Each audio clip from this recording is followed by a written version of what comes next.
Nurgle, Nurgle, Nurgle. He's been around a lot this past year, and he's not stopping there when he comes to Total War Warhammer 3. We're going to take a look at a bunch of the possible units that may be in Nurgle's army that you may be playing with or playing against, using the help of this image, which shows us a bunch of units from tabletop that may well make it into Warhammer 3. If you know of any units that aren't on this list, or if you have any corrections, drop them in the comments.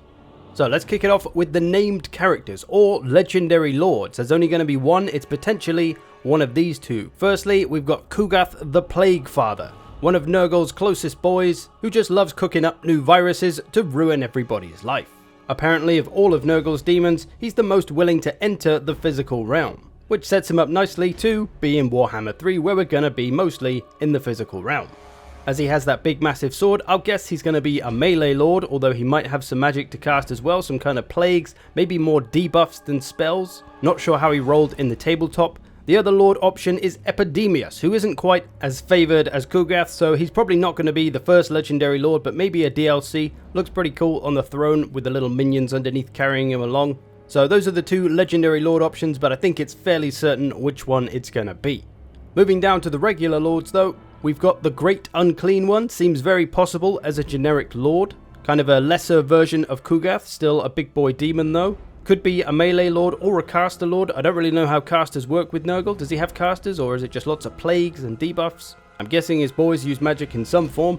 We've also got the Demon Prince of Nurgle, who is kind of like the other ones, the greater demons like Khorne, like all the other factions. And while he could have one of these as his lord, I think he'd be more likely to get the Great Unclean One instead, as Khorne has the big Bloodthirster lord, so that's kind of the same as that. Don't really want to give that to every faction, I would think, so probably Great Unclean One. If you had to pick one, maybe we'll see both, who knows. And naturally there is a Demon Prince with wings as well, but same reasons, probably won't see this, but maybe, I don't know, maybe a big flying demon will go with Nurgle. I don't know how different they're going to try and make these Chaos factions with the lords. Are they all just going to have a herald, a big large demon, and then their legendary lord? Or are they going to try and mix them about a bit? I'm hoping for the latter, we'll see though. Moving down to the heroes, which is probably going to be our lord, or one of our generic lords, the Herald of Nurgle, who looks pretty freaky, I imagine, debuffs, blah blah blah. I don't really know what else to say about Nurgle stuff other than it's probably going to have poison and debuffs. We can also see one of the potential mount options there as well, Beast of Nurgle, that big blobby squig type thing. But there's also other possible mounts, the Chariot of Nurgle with that big slow toady thing. Feels like it might be more of a corpse cart type deal, very slow, and doesn't look like that thing's going to be moving too quickly. Maybe it'll bring heals for Nurgle units or bring debuffs and death to enemy units. We've also got the Herald on a Palanquin of Nurgle, whatever the hell that is. Doesn't say too much about it on the wiki, just says that it's a bunch of Nurglings carrying a Herald, which gives him some higher status in the army, but I'm not sure what else. So the Herald, gonna be a Lord option most likely. This leaves us though with no heroes to have as options, so maybe we'll see that Great Unclean One as a hero instead, and maybe the Demon Prince will be a Lord. Moving on though to infantry, we've got Plague Bearers. These walking bags of pus and vile deformities are likely going to be one of the main melee infantries, especially as they're the most organised and efficient of Nurgle's demons on the battlefield. Judging by their long swords and pointy sticks, they'll likely be anti-infantry, maybe armour-piercing too, a more mid to high tier unit I would guess. And they might be the ones trying to keep all these little Nurglings in line.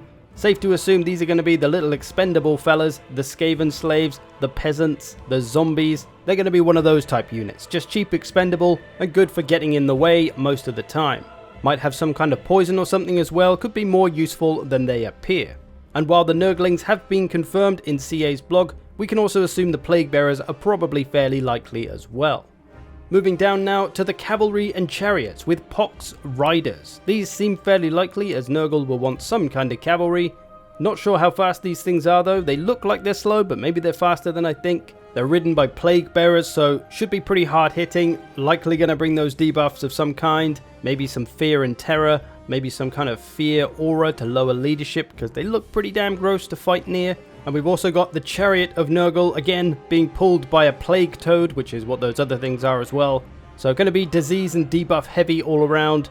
Like I say, maybe more of a corpse cart type deal if they're not fast. Maybe it'll be regeneration, maybe they'll have a Mortis engine type effect.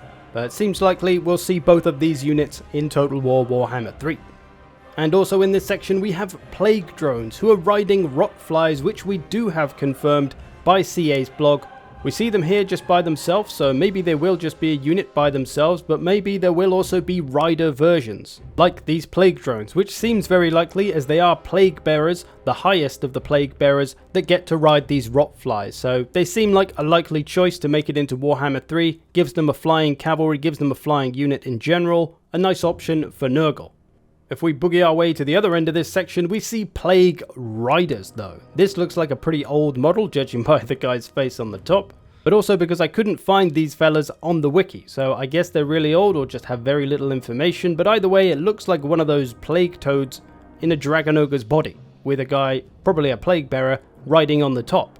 So that sounds like a pretty cool unit to have a big large unit. Maybe we'll see those in some form, maybe CA will bring them to life even though they're quite old. Could give Nurgle a big, nice, monstrous cavalry. Or maybe just a big single entity. Maybe even a hero. Who knows? Moving on to some monsters and beasts, we've got the Beasts of Nurgle. I'm not sure why it's beasts and not just beast, because that looks like a single thing, but who the hell knows? Can't really tell what it is. It's also known as slime hounds or tentacled plague hounds. Some kind of doggo resemblance in there somewhere, I guess? They're just a bit of an abomination, I think, a combination of many things. They're a bit stupid and unreliable on the battlefield, sometimes killing their own troops. They are just an absolute mess of disease and destruction, but that of course works well at hurting your enemies, so they do have a role to play. Could potentially make it into Warhammer 3 as a bit of an unwieldy rampaging monster potentially. And we've also got the Plague Toads as an individual unit, although this model looks quite old, but still could see them just as more like a squig type unit. Maybe they'll charge in, bit of a cavalry type. Maybe good for bolstering the front lines. If they're quick, maybe they can be okay for flanking, but like I say, they don't look like they're going to be sprinting towards their enemies. So are both very possible as monsters in the Nurgle army, alongside these two, who also both seem pretty damn likely.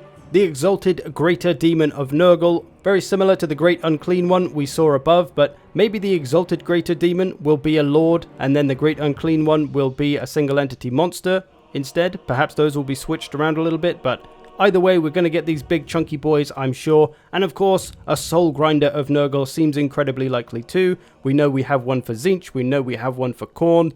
Seems like they're going to give it to the other two factions as well, so everybody's got their own Soulgrinder. Not sure what Nurgle's one is going to do different. Khorne's one is all about the melee. Tzeentch one has a ranged attack. Safe to assume that, guess what, this one is probably going to be about poison and debuffs and things like that. Maybe the Mortis Engine effect will be on this. Maybe it could be on the Great Unclean One or the Exalted Greater Demon. Just seems like the perfect faction to have that kind of Mortis Engine effect, so I feel like somebody's going to have it. But there we go, a bunch of possible Nurgle units for Total War Warhammer 3. Like I say, if you know of any units that are missing from this, do drop them in the comments. But this gives us a pretty good view of all of the armies now, I think. I've done this for Slaanesh and I've done this for Tzeentch as well. We already know what the Khorne army is. So yeah, excited to see what they do with them. How do you feel about all these armies? Is there any that you're particularly excited for? Have you watched all of these videos on this that I've done? Did they change your opinions of any? Are there any factions that are looking more appealing to you than they did before? Do you like certain playstyles? I know Nurgle seems to be quite popular, Tzeentch being less popular, and Slaanesh being somewhat popular, but Nurgle and Khorne seem to be the two popular boys. I myself am looking forward to the Khorne army. I like not having to worry about magic, although at the same time the Tzeentch army also seems kind of interesting, although it is magic centric. There are going to be some cool tricksy units. They obviously love those tricks and pranks. Well, pranks is probably the wrong word. I don't think you're going to sit on a whoopee cushion and then a Herald of Tzeentch is going to jump out laughing. That would be something. Anyway, there we go. Hope you've enjoyed this. Thanks for watching. I'll see you in the future.